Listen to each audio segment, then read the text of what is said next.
So anyways, Chris says, this guy called me a fat in front of the children and the governor of the Commonwealth of Virginia.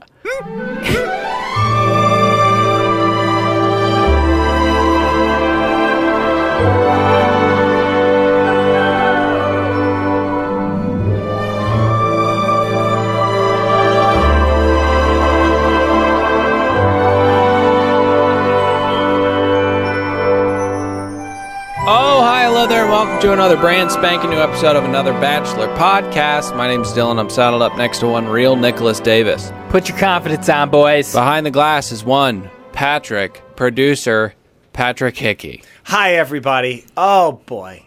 So excited. Another episode with my buddies. Can't wait. Can't tell you how unsettling that voice is every time I hear it. It makes me uncomfortable. What about you? Samesies. Yeah, awful. Guys, we got a crazy show tonight. We've got Chris's quote-unquote redemption or embarrassing downfall. And we've got bad head states. We've got great debates, much like Gore v. Buckley. But, guys, I want to get your general thoughts first. Nick, what did you think of the episode? I thought it was kind of top-heavy in the entertainment, but overall delivered, I'm going to give a 7.3. Okay. I caught what you guys said last week. Even numbers are for losers. Nope, rookies. Oh, is that right? All Yep. right, well, I'm going to give this one a 6.8. I thought the first half was very stupid and too much on evil Ben Stiller. You know what? I kind of like that score. I'm going to deviate a little bit. I'm going to say 6.9. Didn't think it was that great of an episode, but today's episode is brought to you by our wonderful sponsors, Walmart, proudly employing the children of the Orient, and Anheuser-Busch. It's not piss, it's beer. So it is springtime in Richmond, the city of love. Nick, when you think Richmond, does love come to your head first? I think of Clips and Pusha T. Pat, what do you think of when a crystal meth epidemic? That place is a complete dump. So, Dylan, yeah. Actually, no, let me back this up with some stats here. As you know, I like to do a little digging on the places where these people are hanging out. Yep, big time. Virginia had 10,000 incidents of aggravated assault, 484 murders just this year, 4,803 robberies, and 18,302 violent crimes. With a population of 8 million people, that means that you have a 0.225 percentage of actually being involved in a crime there. Yeah, so we'll get to it later, but the governor of the Commonwealth of Virginia needs to be doing a much better job. And I should say, I'm very proud of the state of Virginia. A lot of my family's back there. Hey, guys, if you're listening, it's a beautiful state, but, you know, I don't think Richmond is a city of love. As you said, it's a city of crime. Give me an L. Let's move on. Chris sits down, I should say shit-faced Chris Harrison sits down with Becca, and they talk about the week, and Chris has been taking notes on Becca's whereabouts, what she's been doing. He says, I saw you reading some wedding mags on the plane, which was very, very concerning to hear. And in my mind's eye, I saw him in the back of the plane just staring at her for 3 hours. We get the guys out there. They're all excited. Garrett says he loves Richmond because you get a big city vibe and a country vibe at the same time. One of those two things is correct, but you can't blame him, because he's from Reno. I feel like it's the exact...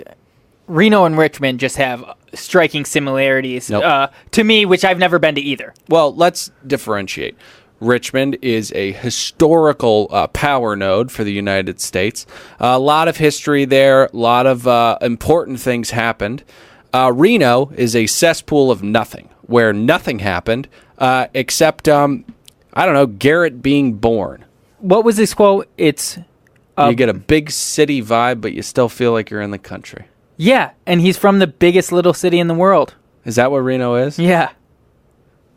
Gigantic billboard as you drive in. Actually, it's kind of more like a bridge with a sign on it. Again, never been there, but to me, strikingly similar. Live there, complete shithole. It's where people that are losers go to die. Listen, I'll take that back because I don't want to end up in errors and omissions, which we will get to. Oh, it's a good one this week. Hey, I have an even dumber quote. Leo, long-haired guy, he said something like, Virginia was the birthplace of the nation, and he was hoping this would be a great place for him and Becca to give birth to their relationship. No, I thought that was a lovely quote. He was joking about it, and Leo is continuing to, be leaps and bounds above everybody else in this competition. I cannot deny that. You can definitely argue, though, whether or not it's the birthplace of the nation, Delaware, of course, being the first state in the Union. Is that true? I'm just going to... I've heard that, and I've heard it disproven so many times. I don't know. It's like the Mayans. When were the Mayans around? I have no fucking idea. I've been told 15 times, but I don't know. The fun part is, if I'm wrong, it's getting cut out. There you go. So let's get to Jason, who has a very, very big episode this week. Scott Bale. He has his Andrew Keegan. He has his fingers and his toes crossed for a one-on-one. Now he says that he, if Cloud9 is here, he's up here. Now, boys, we've already been to Cloud 10, and I would ask: is Jason higher? Is he a Cloud 11? This is, of course, visual, but the gap he gave with his hands, Right, wrong medium. To me, very much seemed like there was a 10 in the middle, and he was at Cloud 11, quite possibly Cloud 12. Thank you. Guys, I have to ask, has Jason always been this Christ forward? I feel like the necklaces are getting bigger since he's started to get to know Becca and how often she goes to church.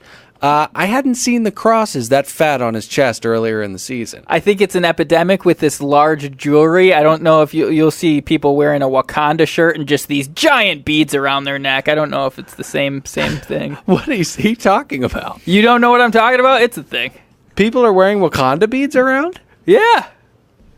Like in Los Angeles? It's anecdotal, but I've seen it. Okay. So, really quickly before we get into the big moment that will kick this entire episode off, I have to mention we talk a lot about how poorly dressed Becca is. I think Patrick didn't want to get into it this early. Don't blow your load because we're going to get into plenty of sequins later. I think Colton's given her a run for her money. Did you see that drawstring sweater that he was wearing? The things lacing across numerous times? I was intrigued, to be honest. How? The only appropriate response is repulsion. He always seems mismatched to me. He's got, like, what he thinks are cool pieces of clothing, right, like this thing, but then it's just like... not put together at all. Ugh, God. Haphazard, if you will. It's awful. Let's get into the lighting of the wick that will eventually explode in Chris's face. Chris and Lincoln get into a little tiff after Chris says that he's hoping for a one-on-one or a two-on-one. Which Leo found a very odd thing to say. I think America found it a very odd thing to say. Anyone who receives a one-on-one has a very little chance of getting a one-on-one. Yeah, you have historical data to back that up? I'm just saying, it's a very little chance that anyone... Better hope you're not on a two-on-one with me. If I get a two-on-one with you, what are you going to do? Like, would you... No, I hope I slip two-on-one with you. What's going to happen? It would just be a nice little easy road. What's going to happen? That's easy it. road. Jeez, brother, you almost went home, man. Come on, easy roads. Please. Don't cry, baby. Dude, no one's crying, dude. You sure? You sure? You look like I you feel went so bad for you, bro. I feel so bad for you. I want you to feel better about yourself. It's tough. Feel better? Yeah. You're the one who told me that someone called you a fat. Seriously. Yeah, and I lost 100 pounds. And I lost 100 pounds. No, you told me the story. Now, Yeah, you exactly. told me I need to And feel I'm better proud, about bro. myself. You're the one who needs to feel better, not me. You just body shamed me. You For told me all I the need to start people who have endorsing. struggled. Oh, you're body shaming the Bro. whole universe. Are you kidding me? I need a steroid endorsement. And I'm proud of my body. You know what? And Becca for never something for talked to me about this. And for something keep for me. hands to yourself, buddy. Don't push up on me, brother. You don't want to Bro. go that route. Don't push up on me, Bro, brother. if you put your hands Don't on you me, push I would up on destroy me. you. Okay. I would destroy you. Oh, yeah, right. Okay? Okay. Yeah, I'm scared. Okay. I'm scared. Okay. Stop Bro. trying to sneak your way out of I'm not this. If sneaking you my... say There's nothing to somebody sneak says my way something- out of, Lincoln. So shut the up. Now, I have in my notes that Chris gets a little yippy, was the word I wrote. I think that's an understatement. I think he gets pretty fucking aggressive. I have some thoughts on this. All right, so these guys are sitting next to each other. They're basically threatening each other. But it's one of the things that I hate about pussies these days is one of them should have punched the other person. You got to sit there? Like, that's what's wrong with these guys. I was literally thinking about what Nick said last week when I was watching this, that they are both protected by the constraints. What's the word? Is that the word that I'm using? Yeah. Of this show. One of them needs to haul back and cock one of them in the face. And let's witness some real entertainment here. And I think they're both huge pussies. But yeah. If you... Like Chris said it himself, he has nothing to lose. He knew he wasn't winning the competition at this point. This is when he should have fought Lincoln. Like, he should have got physical, but he's too big of a pussy. Lincoln may know he can beat up Chris, but he still had it in his mind that he had a chance, which is absurd. This guy is a walking contradiction. Like, we'll get into this later, but he's fearful for his life, but he eats 12 eggs a day and knows he can beat the fuck out of Chris. He's a very confusing and weak man. Was that quoted at some point this season, 12 eggs a day? Oh, yeah. When Chris is walking to go see Becca, it's literally a voiceover. He goes, Lincoln eats 12 eggs a day. His cholesterol's got to be 6,000. Can't have too many eggs. 12 eggs a day is too many eggs. I'll hit 5, 6 sometimes, no problem. But that's half daily, and you don't. He's hit about twice my size. That's ridiculous to eat 12 eggs a day. The money. Eggs are like the cheapest food on the planet. Not if you buy good ones. So anyway, fair enough. Listen, it was a little hard to understand Lincoln just because Lincoln's so hard to understand when he speaks. But he essentially said something that was very reasonable. One, you're not going to get a one-on-one because you've already gotten one. And two, you're generally awful. So you're not going to get a one-on-one. You're hanging by a thread. It's hard to make me root for Lincoln, but Chris excels at this. I love that Lincoln called him a fat fuck. And I wish that he would have taken it a step further and made fun of the fact that his father hated him so much that he left. I don't know if he had that intel. I agree. I wish that would have got pulled out. That would have been the dagger to Chris. He would have snapped. Chris is the type of guy who would walk into a workplace and shoot it up. Oh, yeah. When Chris, he snaps. Yeah, when the guys are talking later about how they're like genuinely a little concerned about his mental state, I believe him. I respectfully disagree. I believe Chris is the kind of guy that our evil Ben Stiller would talk a shit ton about it and never do anything. Yeah, I totally wish that Lincoln would have said, the biological connection that bonds parents to children. You're so repulsive and so gross that was tethered, voluntarily tethered. But yeah, I don't think Lincoln would have said that. Even given a second chance. Once again, tethered. Untethered. Untethered? I don't know. Untethered. Oh, yeah, untethered. Yeah, errors and omissions. What is worse, hearing glam shame or hearing a man with this much false machismo say body shame? Pussy, pussy, pussy, pussy, pussy, pussy. Iggy, pussy, illy, wetter than Amazon. This guy should kill himself. This guy should kill himself. He's going to. Dude, I gotta memorize that Iggy Azalea rap and pull it out next week. It is so terrible, and you're not gonna do that. Do you guys want to get into the one-on-one? Gentlemen, can I give the itinerary of the date and then Absolutely. we can backtrack? All right, here we go. First up, we stop at a church where Patrick Henry apparently gave the "Give me liberty or give me death" speech. Yep. Who gives a fuck about that? Then they walk over to a cookie shop and put frosting on gigantic cookies. Very boring. Then they go over to the Edgar Allan Poe Museum. That was stupid. Then they meet some goth weirdos. And then although Scott Bill does some great shit with a contortionist, totally weird. Next stop, at a bar with some of his friends. Very, very random. And then it ends with a full leg wrap around at the end of the date. I guess now we can analyze. That leg wraparound was intense. And you mentioned that they hung out with goth people. That was not an ICP show. I thought those were juggalos. Stop that. You know that's not an ICP gathering. You're just trying to be funny. That was a silly joke I said. I thought ICP was one of their random musical acts they were pulling out. Quick question, guys. Who the fuck is Patrick Henry? He was the guy who said, "Give me liberty or give me death." Thank you for clarifying. And I'm assuming got killed. So I think they gave him death. Do you remember how we were talking about nerds last No. week and how Will's is not? Mm-hmm. You know these goth people? These are nerds. These people are nerds. Nerd alert. They have appalling makeup on their face. They have appalling piercings on their face. And they're very passionate about Edgar Allan Poe, who, news to me, I thought he was a big Baltimore guy. But apparently he's from Virginia. I too. Now, especially now that you say it, I thought he was a Baltimore. The Ravens are named after Edgar Allan Poe, and he's not from Baltimore. That's pathetic on their part. I bet you just educated a lot of people about that the Ravens were named after Edgar Allan Poe. Normal people go to wine tastings on a Saturday. Nerds go to this shit. Yeah, exactly. So, as you mentioned, the day is chock full of surprises, but none as big as him seeing his bros. I think they're terrific wingmen.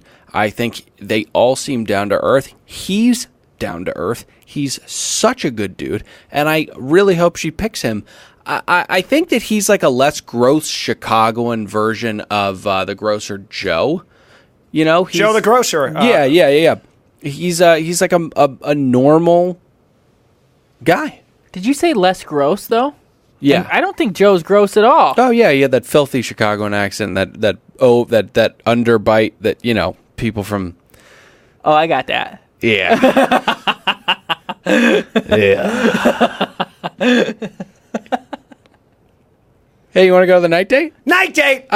They go to a hangar, and Jason tells a brutal story about his father's mother not recognizing her own son.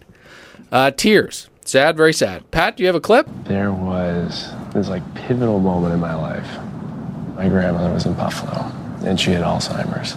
And it's it's a brutal disease. Mm-hmm. And my dad's the backbone of our family. He's always been he's the strong guy. And he asked me, he's I need you to come see Grandma with me. All right, go see Grandma with you. We get there, and he walks in, and his arms are out, can't wait to see her. And he looks in her eyes, and she doesn't know who he is. I think at that minute, you're looking into your mother's eyes, and she's looking back at you not knowing who you are. I think it was probably the worst moment he had ever had in his life. And I saw him, and I just watched everything he did, and he smiled ear to ear, and he started playing puzzles with her to try and jog her memory, and started doing anything and everything to make her smile. Mm-hmm. And I could see the pain in his eyes, but he didn't express it.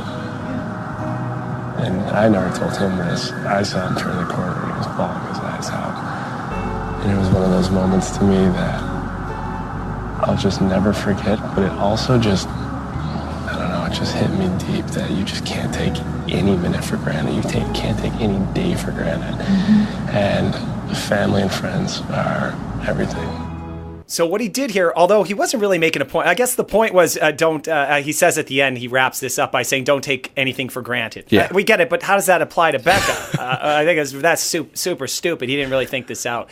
But what I think he was really doing is he watched The Notebook. Okay, that whole movie's about some chick that's got Alzheimer's and trying to bring her memories back. Spoiler alert! Yeah, Jesus Christ. And women love Alzheimer's, or that movie, or something. I don't know. Did you say women love Alzheimer's? No, they love the movie The Notebook, in which Alzheimer's is in it, right? Put a t-shirt. Make that t-shirt. Okay, but get this. So, even though it was a father-mother story, I think it still had the same impact as where his play was here. Think about it, The Notebook. But anyway, Notebook, you can't tell a woman that you hate that movie. Because all chicks like it. Yeah, I mean, I don't think that anybody could genuinely hate that movie. I think that movie's pretty good. I think it sucks. Nick? I love Rachel McAdams. Me too. So I'm sold from the get-go. I fell in love with her just like Owen did. Hey, he gets the rose, and she says something that is pretty fucking huge. She says that he has one of the greatest characters she's ever met in a man. which seems genuine. I mean, I could have been wrong about this bozo. Maybe he's going pretty goddamn far. Oh, he's top 2, dude. You think? Oh, top 2, 100%. Yeah, I could have been wrong about this guy. I think the greatest character of all time is Billy Walsh in Entourage. So we got to get to a group date, but before we do, let's hear a quick word from our sponsors. Today's episode is brought to you by Poop Body Wash. Are you tired of bathing with harsh and toxic body wash? Are you tired of buying scents and smells with ridiculous names like Ivory Steel and Coral Thunder? Are you tired of smelling like chemical masculinity? Well, today is a new day. Today you can wash with poop. Brought to you by the makers of Proactive, which cleared everyone's skin up. Poop Body Wash is a delicate and gentle cleanser that will leave you refreshed and clean after each and every shower. No longer will you smell like musk and metal. With poop, you'll smell like soft whispers of pomegranate, orange blossom, and pomegranate. So ditch the axe, ditch the Old Spice, and wash your body with poop.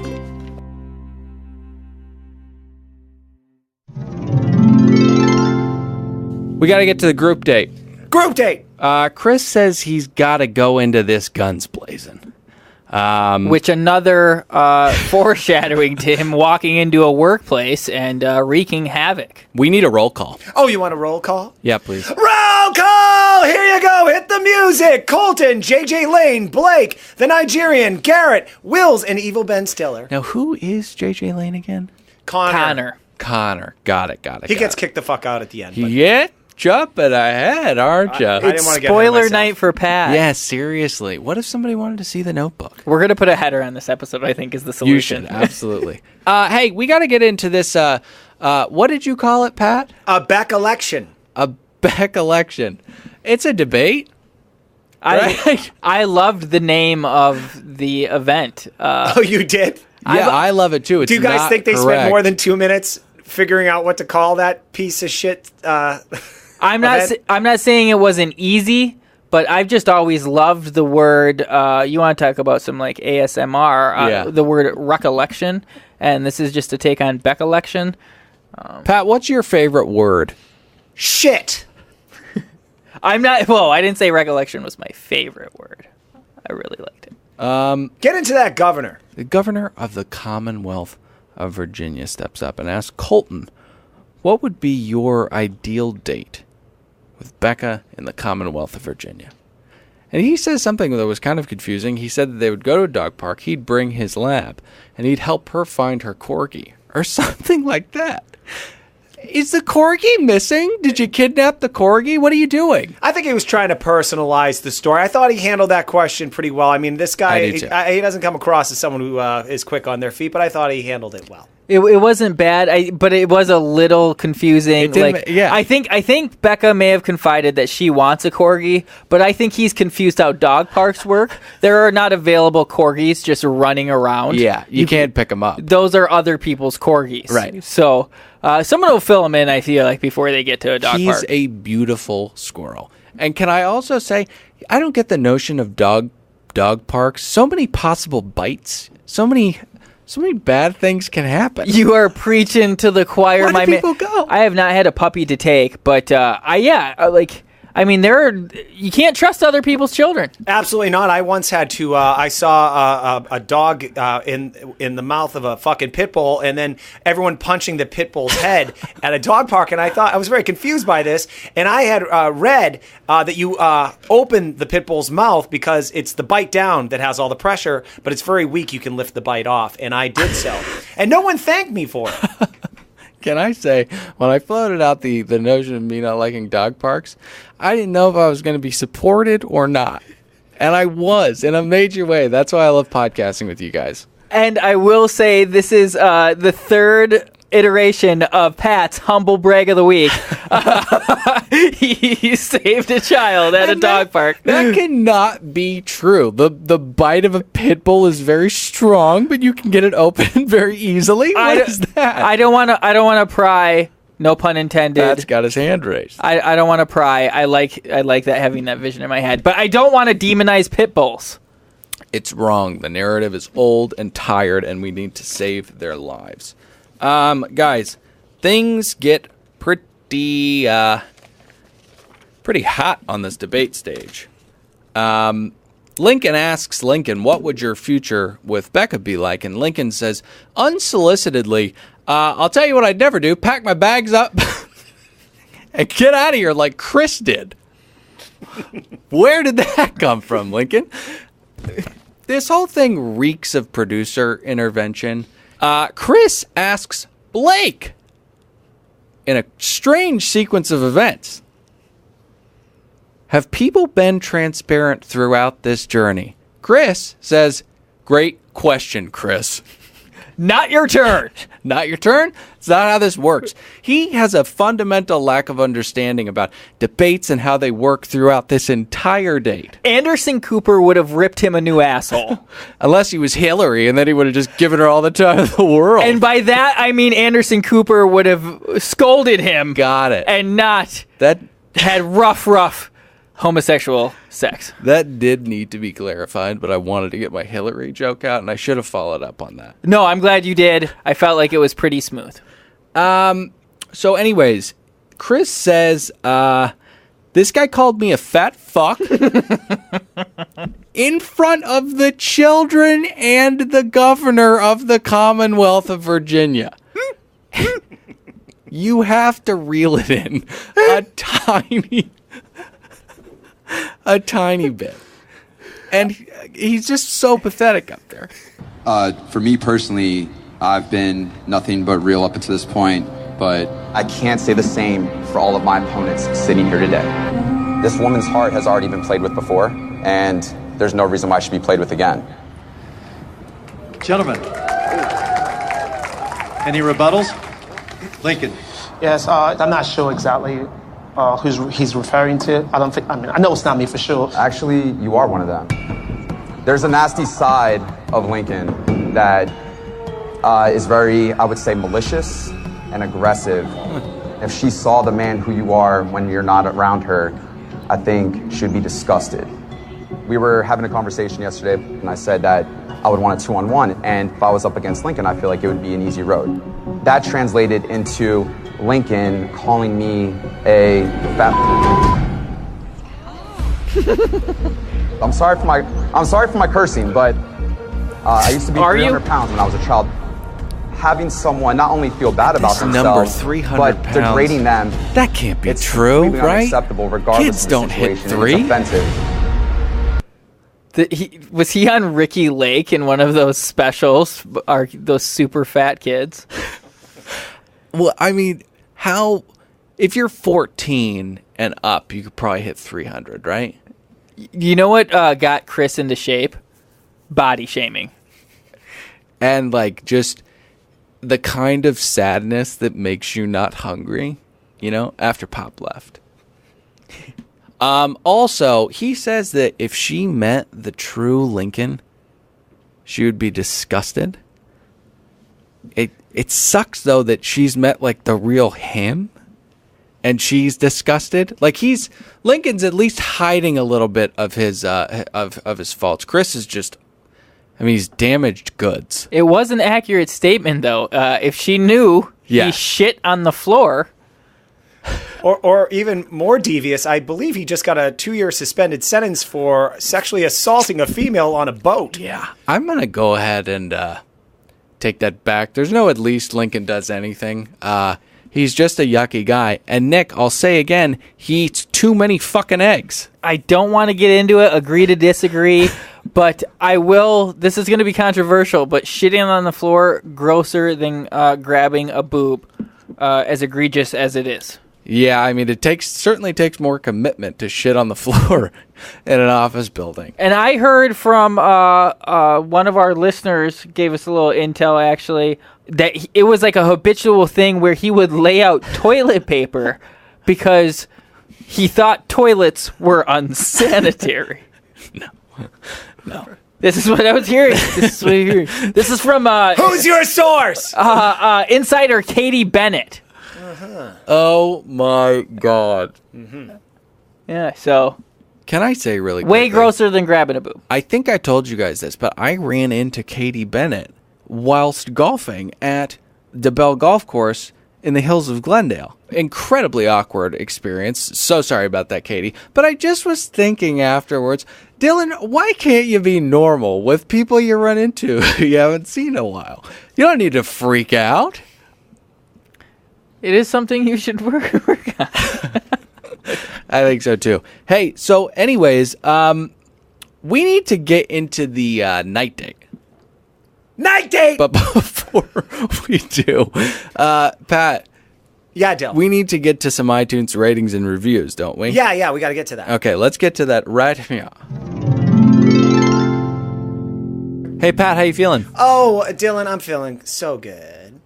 Did we get any iTunes ratings and reviews this week? We got a shit ton, actually. I think it's the most we've ever gotten in a week. All right, so let's see here.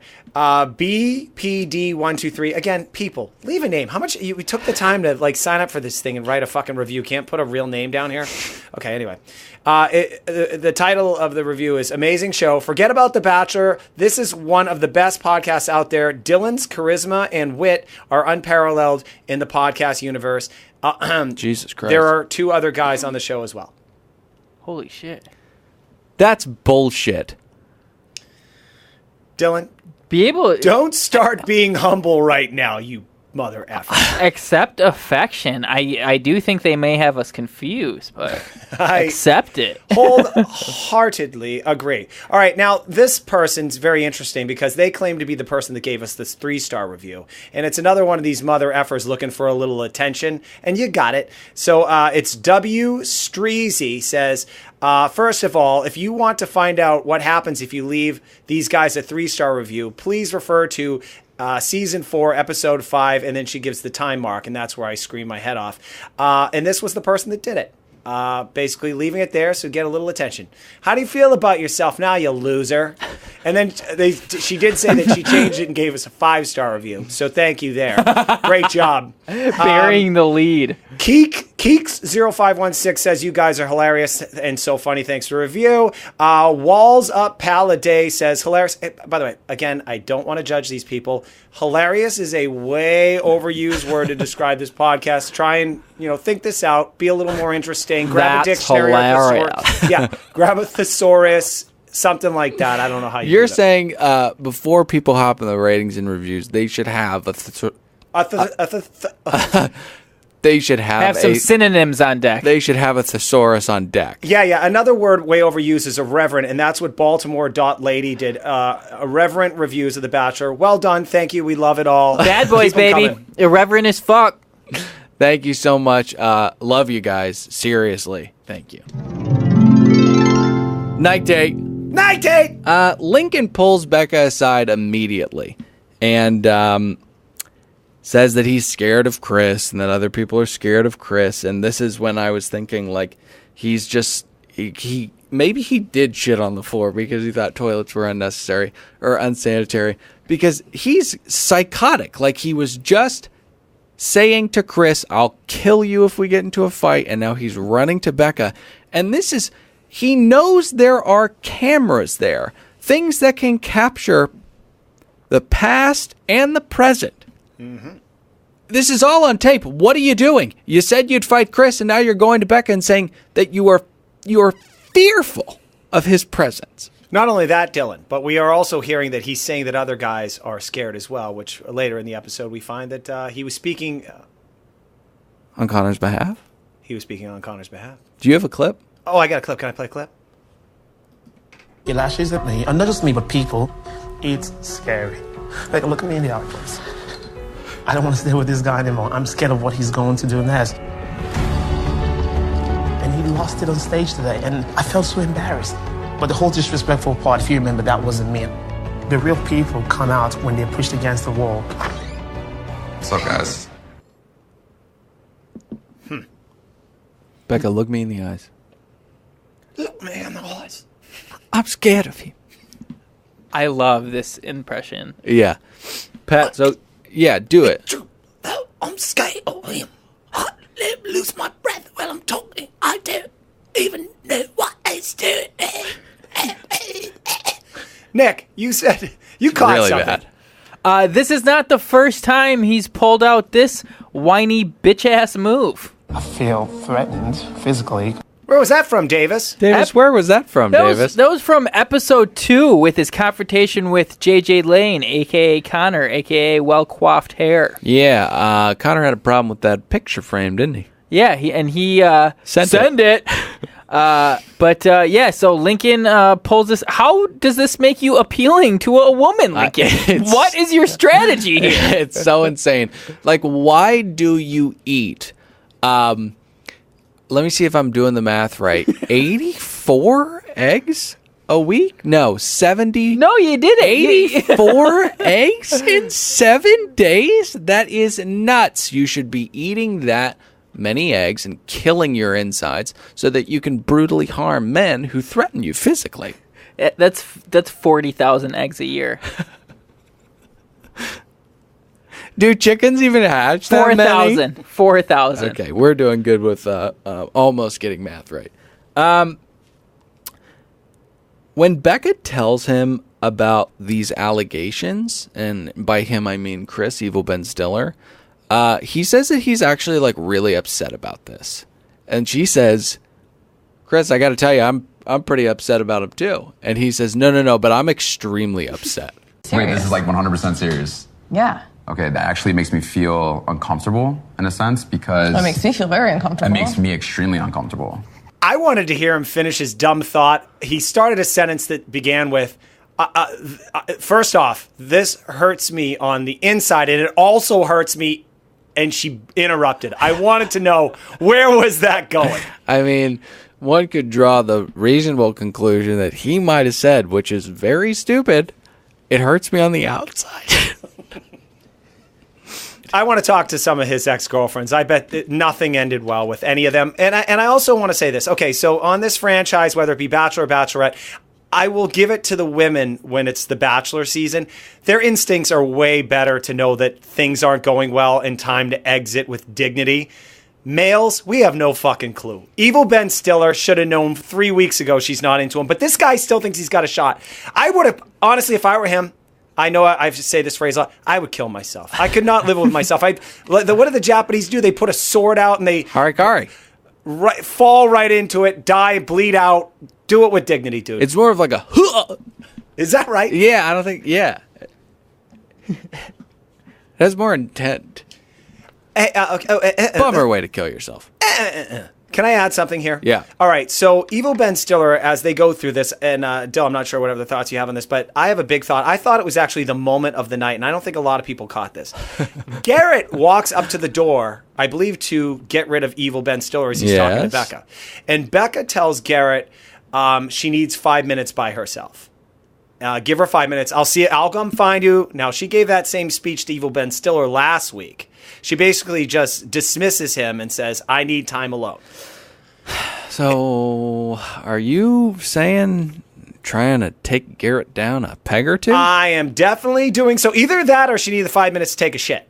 I was not tracking. I thought he was trying to say Chris was getting her so worked up she had to pleasure herself. Ooh, that's a theory. That's a theory. No, you would. It is a theory. Someone that you're into, you would never say, I need 5 minutes. I don't know. Someone you're emotionally connected with, you would invite them into the room. That's the lunacy of this show. You're not actually fucking emotionally connected to anyone. That's why it's kind of genuine if she's like, hey, I know that we've had sweet moments together, but can you just leave me the fuck alone for a little bit? That's pretty genuine. By the way, has a Bachelor ever done that? I think that's only a Bachelorette thing to get to do that. Well, I don't think we've had any unprecedented drama like this, so it's hard to say. You say that you want to talk to some of his ex-girlfriends. I don't know that he ever has had a girlfriend. I think that he is a prostitute banging away at strangers to prevent himself from feeling the pain that is constantly hovering over his head like a storm cloud. I will say his trajectory this season has been very similar to Crazy Eddie from Friends. Chandler's short-term live-in roommate, played by can't remember his name, but he's in a lot of stuff. I don't know. A lot. Oh yeah, like A Beautiful quantity. Mind. Okay. The aforementioned Off Mic, of course. Dazed and Confused. Got it. A bunch of stuff. But he played Chandler's one episode roommate, Crazy Eddie, who started out cool, and then eventually he was dehydrating everything in the house, and what does that mean? And he was just dehydrating fruit, to like OCD levels. It was very comical. What? I don't know what dehydrating Food fruit... dehydrators actually were a thing in the early 90s. I did acid one night, and I watched like a whole infomercial on it. It's a thing. So Friends is even funnier than I thought with this context. They were touching on a cultural point in society that dehydrating fruit was hot, because this guy was all into it. He was fucking stoked to show off his dehydrated fruit. Eddie, what are you still doing here? Just some basic dehydrating of a few fruits and vegetables. Man alive, this thing's fantastic.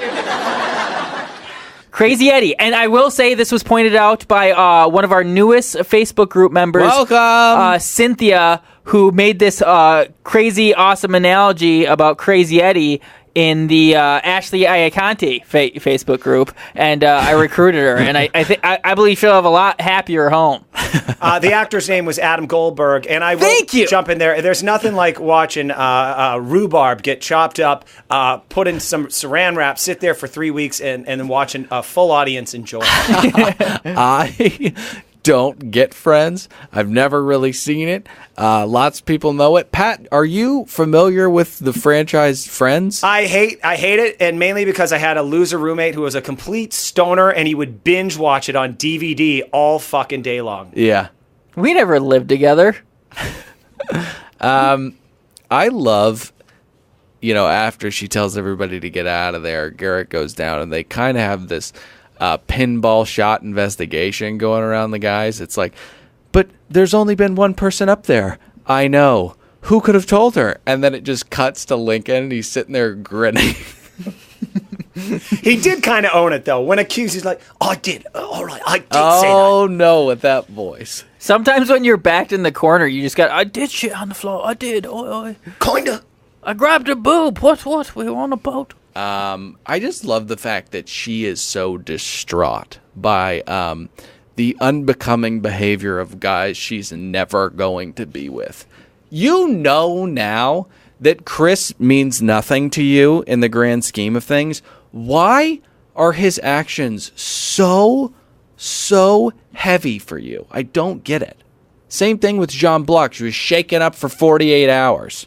Finally, she gathers herself, the queen over here, and is able to come down and be on the show, which is her fucking job. Like, enough with having to take care of yourself. And again, I stand by my theory that maybe she needed that 5 minutes to take a shit.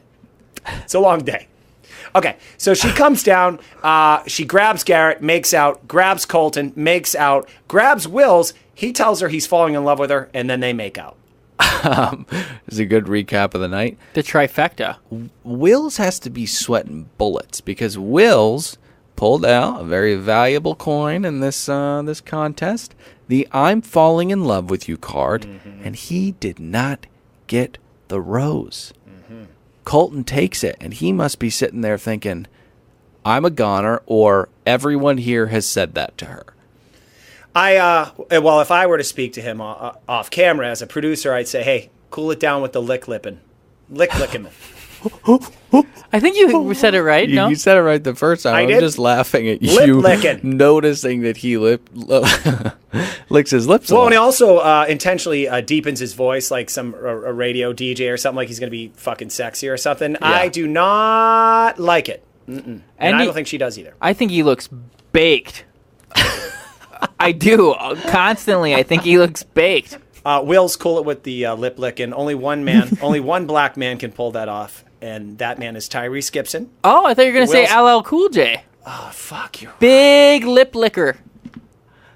That is so tough to say, lip licker. I nailed it. I was pretty stoked on it. That was really good. So are you going to go with LL, or are you just going to stick to Tyrese? You know, I have to concede. You're right. Okay. It's LL Cool J. I thought we were going to say it in unison and be... Did we just become best friends? Oh, no. Hey, before we get into Leo's one-on-one, Chris says that he always finds a way to win and that he's not going to lose this battle. And seeing him say these things... All I do is win, win, win. What? It's like DJ Khaled. Oh my God. Hearing him say these insanely cocky things when we know that this is going to be just a brutal breakup, and we'll get there, makes it all the better. Do you want to get into this one-on-one? Oh, with Leo? Yeah. Oh, it's the best part of the whole night, I want to say. Why did you think so? Because, I have so many things to say about this guy as far as him having game and coming from the back of the pack and jumping forward over guys like Garrett and, dare I say, potentially even Colton a little bit. Well, it's tough because there's like hindsight bias. Like Blake hasn't had a one-on-one in such a long time that he's kind of slipping back. But Blake's still like a strong competitor. But it's tough to know at this point. I stand corrected, Blake. You're right. Maybe starting at the back isn't the worst spot to be. But as I say it, I realize that I'm incorrect because history would tell us the people that the Bachelor and Bachelorette are attracted to from the jump are usually the winners of this contest. Correctamundo. And we have to have Leo was built for paradise. Absolutely. He's got to be there. He was built in the lab for paradise. I agree with you that he has great game, but I just think that his personality is fucking awesome. I think he's just a good guy. She's shaken up over nothing and says that she's really bummed out. And he's like, we don't have to fake an oyster farming date. We can just sit here and talk if you want. I love that. Actually, it was more negative on her part than just saying that she was upset. She said she was drained. And that, can you imagine going on a first date with, like, take the idea of this being a show and you go on a date with a girl and the date starts off with, I'm just drained. Ugh. And then he's able to step up and say what you just said. Hey, that's cool. Let's just have fun. We don't need to fake any bullshit. Let's just relax. Let's chill. Yeah. I loved it. Great play. No bullshit platitudes about protecting her and making her feel happy and being her best self. He was just like, if you don't want to go, let's just chill. Wow, I guess I didn't realize it in the moment because it's just how you should be instead of give these bullshit soliloquies. Right. But yeah, he handled that dope. Perfectly. And he really, really turned her around. They went out to another old smelly government building. I fucking hate this show for that. They're really cheap again. They're getting cheap. You know, is there a are you getting into the night portion of the date? I'm sorry. No, because we can get there. There's nothing really to say about farming oysters. I mean, they were cute, but I think it's a bummer date. You're just bending over in cold water for half an hour? Maybe they were out there. I'm not usually one that buys into privilege, but spending a day pretending you're on dirty jobs is the height of it. I like that take. So, let's get into the night date. Night date! Pat. Yeah, buddy. We sit down to dinner, and I gotta ask you about this dress. Okay. Becca's wearing a sequence, a dress provided by Forever 21. Chosen by Rue McClanahan. For being a friend, travel down the road. You were singing this in the hallway, Dylan. Yeah. Your heart is true. You're a friend and a confidant. A pal, I think she says. A pal and a confidant. Through a party, invited everyone. You have any thoughts on the dress, Pat? Oh, yeah, it sucks. This is her 8th sequence of the fucking night. It's sequin. It sucks. I do quickly want to plug, finally, I've been remiss, to be honest. Golden Girls Trivia every Tuesday nights at Hamburger Mary's in WeHo. Every Tuesday, go check out some Golden Girls Trivia. Their hamburgers are probably pretty good. So, I don't mean to bust out the Richter too often tonight, but what would you give that dress on a scale of 1 to 10? I actually didn't know we were doing the Richter scale when we were going 1 to 10. I thought we were doing a linear scale. The Richter, as we all know, is very exponential. I mean, the difference between an 8.0 and a 5.0 is worlds apart. So that being said, I'm going to go, that's at 1.2. I'm going to give a Yelp review. I'd give it... you can't just decide you're going to go with I'd give it a 0 if I could. Can we talk about, again, kind of some very, very heavy stuff being confessed in these one-on-ones? I want to say Becca was getting bored towards this portion of the night. He started off great. Well, I wanted to ask you guys, was this too much to come out with? Yes. Are we talking about his daddy story? Yeah. I thought he went the wrong way with this. He tells the story about how he failed his father. Yeah. His dad had hoped he'd be a professional baseball player. That didn't happen. He's a stuntman. He works at Universal Studios in the water world. It is too much, I think. He talks about his father's sacrifice leading to what? A failure of a son. And that's plagued him his entire life. And I don't know if she was bored, but she was definitely looking at him like, whoa. You want to be the hero of these stories. You do not want to be the pathetic, unwanted child who feels inadequate. I think he was actually kind of playing the opposite of how he feels about himself and thinking that would be a good move. I think he thought, I agree. Yeah. And also, if you're going to do this, say your father got run over by a fucking drunk driver. Yeah. End the story that way or something. You are a huge fan of lies that one can't really pull off. Post television show. Yeah, that'll fall apart right around the hometown. Yeah, you just go in and Dad? his dad is like, Dad, you're alive. I'm an actor. So he gets the rose, and there's one more surprise, everybody. Light bulb letters that spell love outside of a concert hall means Morgan Evans is going to be playing inside. Again, their date algorithm is spitting out stuff that doesn't make sense and stuff that is repetitive. Oh, hot take here. Hot take. So they got a full place loaded with extras casted off bachelorcasting.com. Yeah. She had to tell the producers she's going to pick Leo. Or why else would they open the doors and then share this moment? Am I right? He would have had to tell her he wants to kill her. And then Morgan, whatever the fuck his name is, would never get to play his little shitty song. That is a super good point. I never thought about that. The overhead it requires to set that date up, you have to know that you're not going to waste it. You can't have her go, you know what, it's not working out. And fucking Morgan Evans has been set up a couple feet away. Yeah, you're doling out Morgan Evans money. I mean, that's got to be at least $1,500 you're in the hole. Do something else. I don't want to see this concert anymore.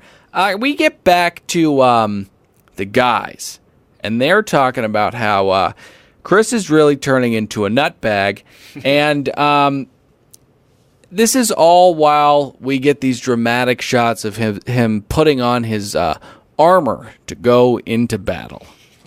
I do want to say this.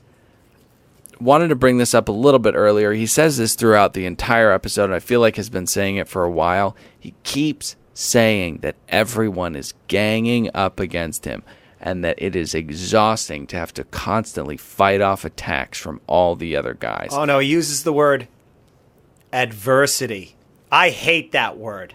I did hear him say adversity, but we're getting a little ahead of ourselves. He's saying that the entire crew is attacking him, and like the great Canadian thought leader Jordan Peterson himself says about incels, look inward. You're the fucking problem, okay? It's not everyone else. It's you. You're appalling. You suck. You're horrible.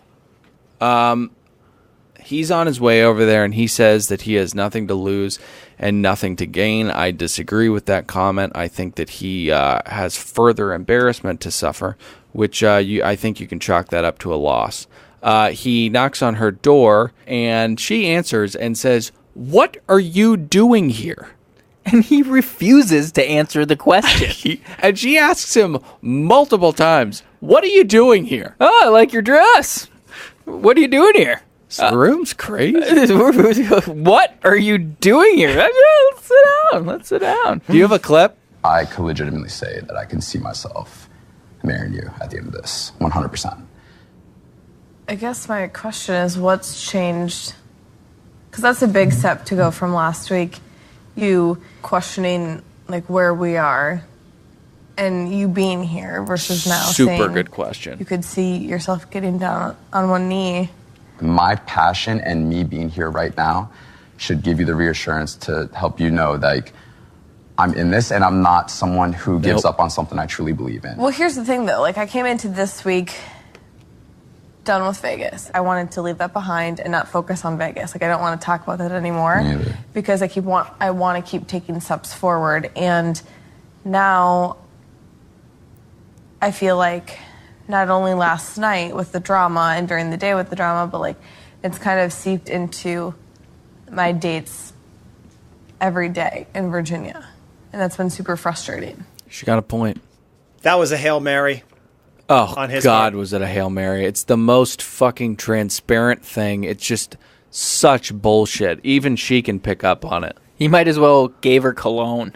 It's very reminiscent. Yeah.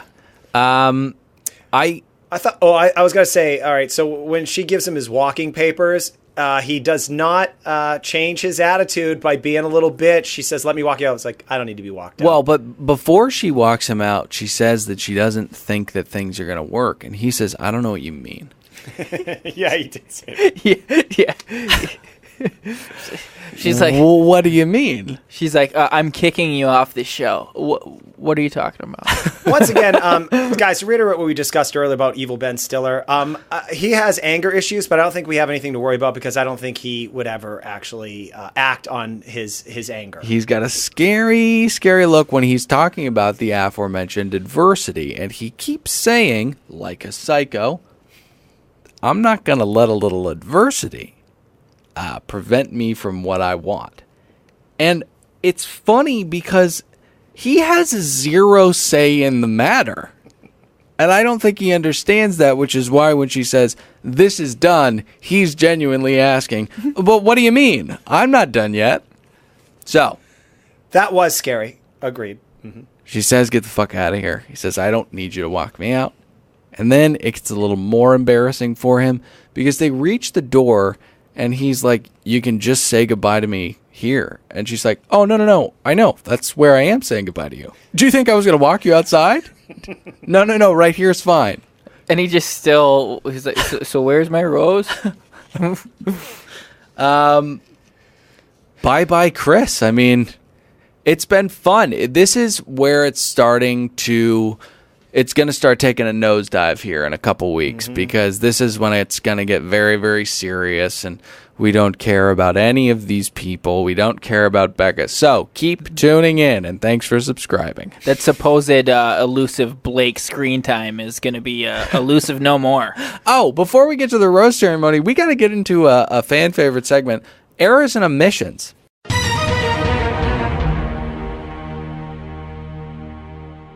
It's a real quick segment this week. Before you get into it, why don't you explain it to everybody? Because it is a little tricky to get a hold of. So errors and omissions is when places where we err. Right. Or is it? Yeah. As it were. And places or things that we omitted. Got it. Okay, to errors and omissions. Here we go. Two real quick ones. Both, we're going to be picking on Dylan this week. Yep. I deserve it. Wasn't too hot last week. Yep. Last week we were referencing our newly crowned moderator, Haley Whittle. Oh, nice.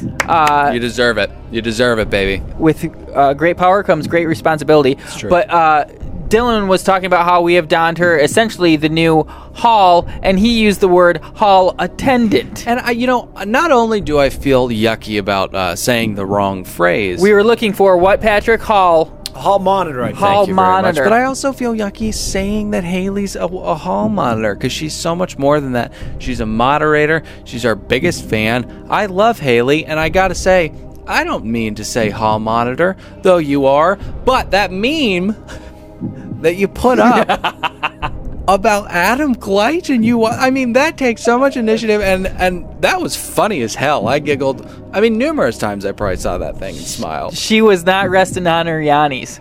Probably a good opportunity to plug the Another Bachelor podcast. It's a great opportunity to plug the Another Bachelor podcast Facebook group. Pat, Tell them all about it. So join it.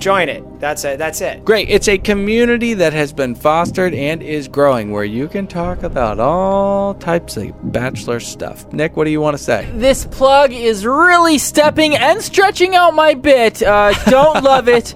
We're going to wrap this up. Dylan also said laissez-faire, which I believe he actually wants to rebut this. Well, but the correct term is laissez-faire or blasé. Laissez-faire.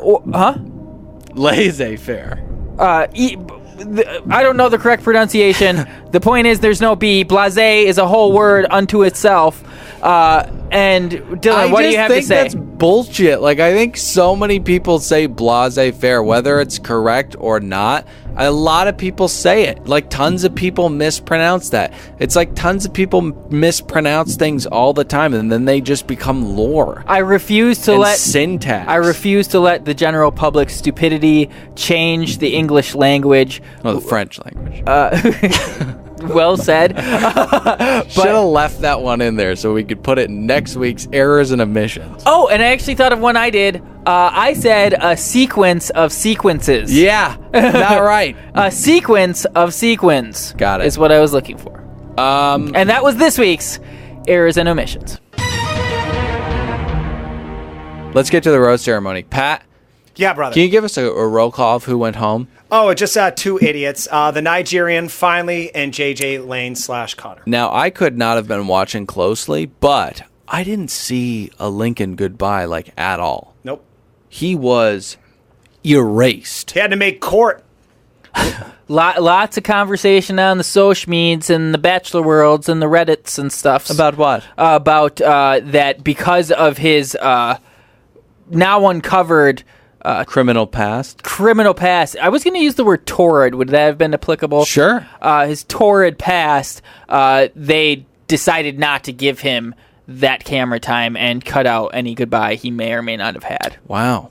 That's a hot scoop, and that's usually your basket of fish. That's how it goes, right? Mm-hmm.